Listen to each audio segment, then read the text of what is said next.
कक्षा 8वीं पाठ 6 नील गगन का नीलू। भारत के वीर देश की आजादी की रक्षा की खातिर सदैव कुर्बान होने को ललायित रहते हैं। उनका ध्येय मात्र राष्ट्रीय पुरस्कार या सम्मान पाना ही नहीं होता, बल्कि वे देश व देशवासियों की सुरक्षा के लिए शहीद होने में भी गौरवान्वित महसूस करते हैं। ऐसे ही बुलंद हौसले वाले अटूट साहसी जिन्हें मौत का डर ना था, वे थे स्क्वाड्रन लीडर अनिल शर्मा उर्फ नीलू। बाल्यकाल से ही दृढ़ निश्चयी नीलू अपनी बड़ी बहन शुभला का दाखिला करवाने गए। पिता से जिद पर उतर आए कि उन्हें भी स्कूल में भर्ती करवाया जाए, तो भला बाल हठ व दृढ़ निश्चय के सामने कौन नहीं झुकता। पिता को उनका दाखिला 4 वर्ष की आयु में ही प्रथम कक्षा में करवाना पड़ा। नीलू को खिलौनों से बहुत प्यार था, परंतु उनके खिलौनों में केवल वायु यान ही होते थे।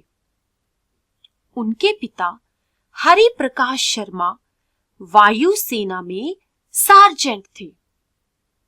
इसीलिए नीलू की रुचि फ्लाइंग में होना स्वाभाविक था, क्योंकि वो अपने पिता को देखते उनसे वायु सेना के बारे में खूब सारी बातें सुनते। वे घंटों आकाश में उड़ते जहाजों को देखते और मन ही मन बुदबुदाते, देख विमानों को उड़ते मन ही मन हर्षाऊं, बड़ा होकर देश का मैं परचम फहराऊं।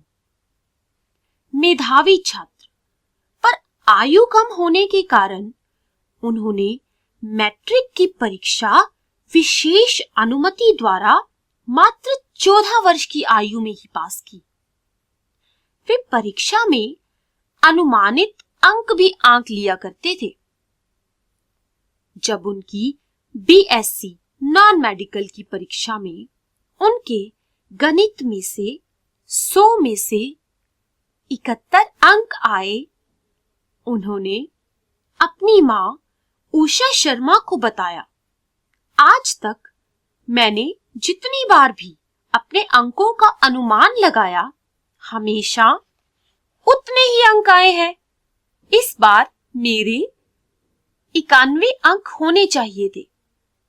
बेटे के इस आत्मविश्वास को देखकर मां के परामर्श से दोबारा मूल्यांकन करवाने पर उनके अंक 91 ही निकले। सन 1987 में सीडीएस की परीक्षा में चंडीगढ़ से सफल होने वाले एकमात्र युवक अनिल शर्मा ही थे। दर्जे के हिसाब से उनके सामने जल, थल, वायु सेना में से किसी को भी चुनने का विकल्प था।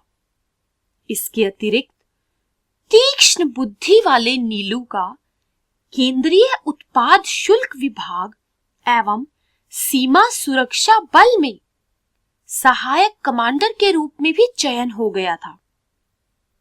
उन्होंने अपने बचपन के सपने को साकार करने के लिए वायु सेना को ही चुना और पायलट का पूरा प्रशिक्षण बिद्र से लिया।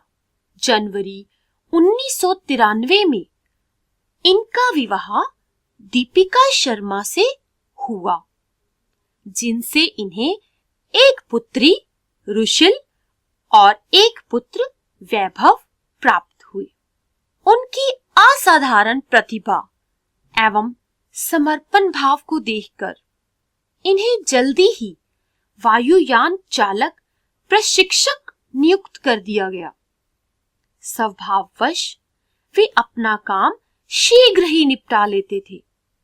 इसी कारण वे निपुण प्रशिक्षक के रूप में प्रसिद्ध हो गए। कहा भी गया है कि होनहार बिरवान के होत चिकने पात। यह बात अनिल शर्मा पर पूरी तरह से चरितार्थ होती है।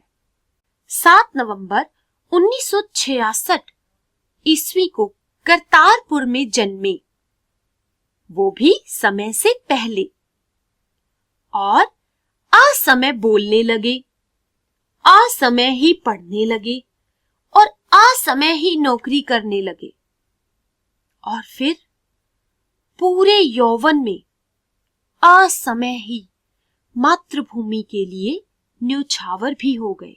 अनिल ने अपने अल्प कार्यकाल में ही देश के विभिन्न क्षेत्रों में देश की सेवा की, जिसमें भारत के पूर्वोत्तर क्षेत्र में एक बार नक्सली इलाके से गुजरते हुए गोली हेलीकॉप्टर को लगने ही वाली थी कि अनिल ने अपनी बुद्धिमता से एवं चातुर्य से उसे ऐसा मोड़ा कि वह गोली हवा होकर रह गई।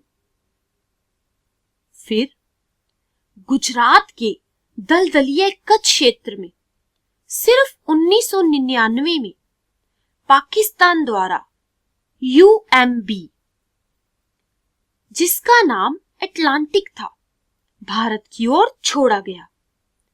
अनिल ने अपनी टीम के साथ मिलकर शत्रु के इन नापाक इरादों को असफल कर दिखाया। फिर 26 जनवरी 2000 को उन्होंने राजधानी दिल्ली में होने वाली गणतंत्र दिवस की परेड में हेलीकॉप्टर के द्वारा अपने कौतुक का परिचय दिया कि किस प्रकार एक पायलट लोगों की जान बचाने में सक्षम है। जमीन पर सैनिकों से भरी जीप को हेलीकॉप्टर द्वारा ऊपर उठाकर कहीं और सुरक्षित स्थान पर पहुंचाने का कर्तव्य स्क्वाड्रन लीडर अनिल शर्मा ने जब करके दिखाया, तब देखने वाले दंग ही रह गए। तत्पश्चात ऊपर से फूलों की वर्षा ने तो दर्शकों को मंत्र मुग्ध ही कर दिया।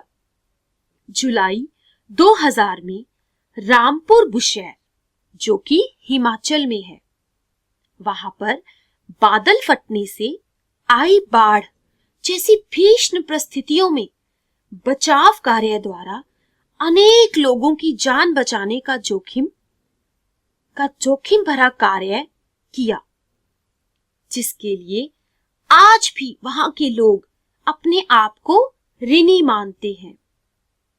यहां तक कि वहां की लड़कियां व महिलाओं ने तो अनिल को राखियां बांधकर अश्रुओं से भरी आंखों से वहां से विदा किया था।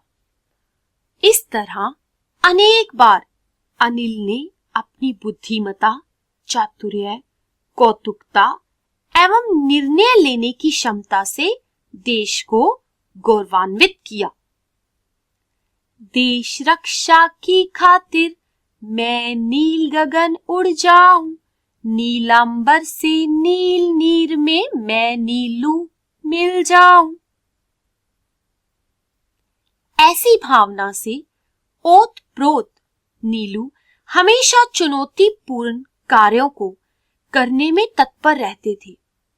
वे कभी भी अपने कर्तव्य से विमुख नहीं रहे। उन दिनों भारत की पश्चिमी सीमा अर्थात पाकिस्तान द्वारा अक्सर ही कभी जल तो कभी थल तो कभी वायु मार्ग से सीमा भेदन होता ही रहता था। भाव पाकिस्तानी सैनिक किसी न किसी मार्ग से भारत में दाखिल होते ही रहते थे। तभी 12 नवंबर 2000 को भारतीय तट रक्षा हेतु तैनात भारतीय सुरक्षा बल ने सतर्कता दिखाई। उन्होंने पाकिस्तानी मछुआरों की कश्तियां देखी, जो कि भारत की सीमा में दाखिल होने को थी। इस दखल अंदाजी को जांचने के लिए उच्च स्तरीय टीम को लेकर स्क्वाड्रन लीडर अनिल शर्मा ने ज्यों ही उड़ान भरी, त्यों ही पाकिस्तानी सैनिकों ने मछुआरों के भेष में मिसाइलें फेंकी। दुर्भाग्यवश वह मिसाइल उस हेलीकॉप्टर को जा लगी जिसमें अनिल सहित दल के 12 अधिकारी और थे। तभी यह हेलीकॉप्टर बल खाता हुआ कच्छ की दलदल में जा गिरा। इन वीरों के जख्मों से रिश्ते रक्त और उन पर तेजाब का काम करता नमकीन पानी अगली सुबह तक 7 अधिकारियों को मौत की नींद सुला चुका था और शेष 5 अधिकारियों को वहां से जीवित निकाला गया। काश नीलू व उसकी टीम जैसे जज्बे वाले नौजवानों ने 26 जनवरी 2009 को मुंबई में घुसपैठ करने वाली इन कश्तियों की सुध ली होती तो सैकड़ों देशवासियों और विदेशियों की लाशों का बोझ भारत माता के सीने को छल्ली न करता। धन्य है स्क्वाड्रन लीडर अनिल शर्मा व उनके जैसे वे अमर शहीद जिन्होंने अपने प्राणों से अधिक देश की रक्षा को मूल्यवान समझा।